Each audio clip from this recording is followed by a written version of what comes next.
This is my 2011 Ford F-150 Raptor. Obviously has the 6.2 2011. Let's see. So things that are done to it. One, 37-inch tires on the Gen 2 second generation of the Eibach wheels. Those are rad.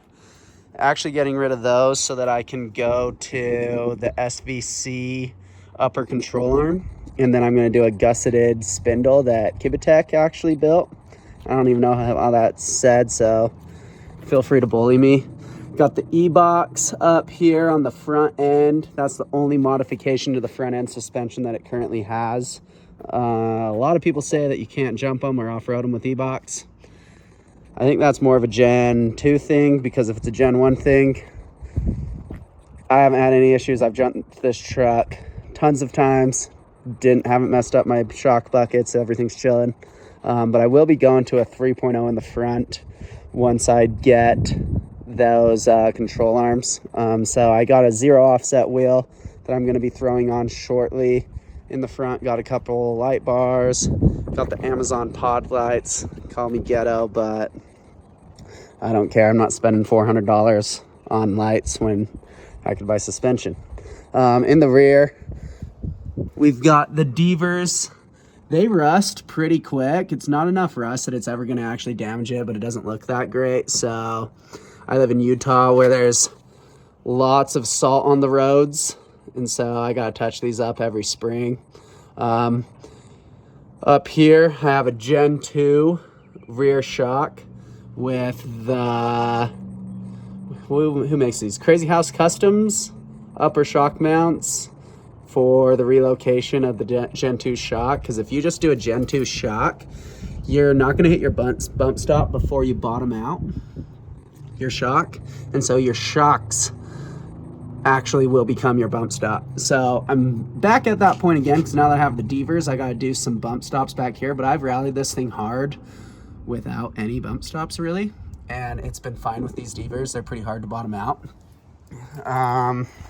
Let's see, what else do I have done to this truck? In the bed, I got some golf clubs, and I welded up these bed supports.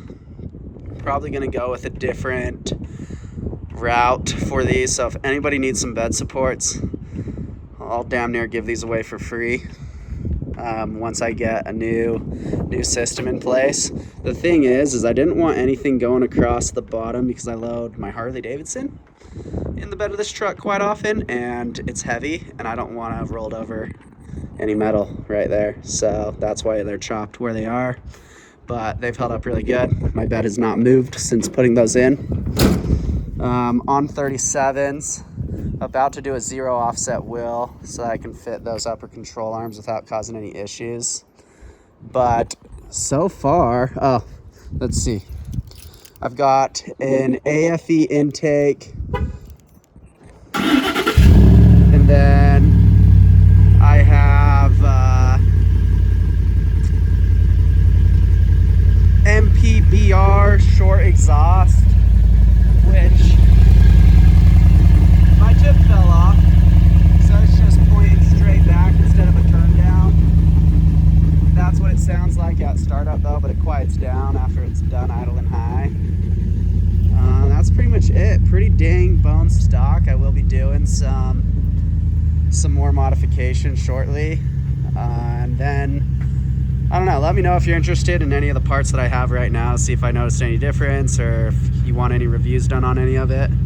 But this is where she sits as of right now, huh, Rico? But we're about to go SVC on this sucker, and we're gonna get down with the sickness, huh, Rico?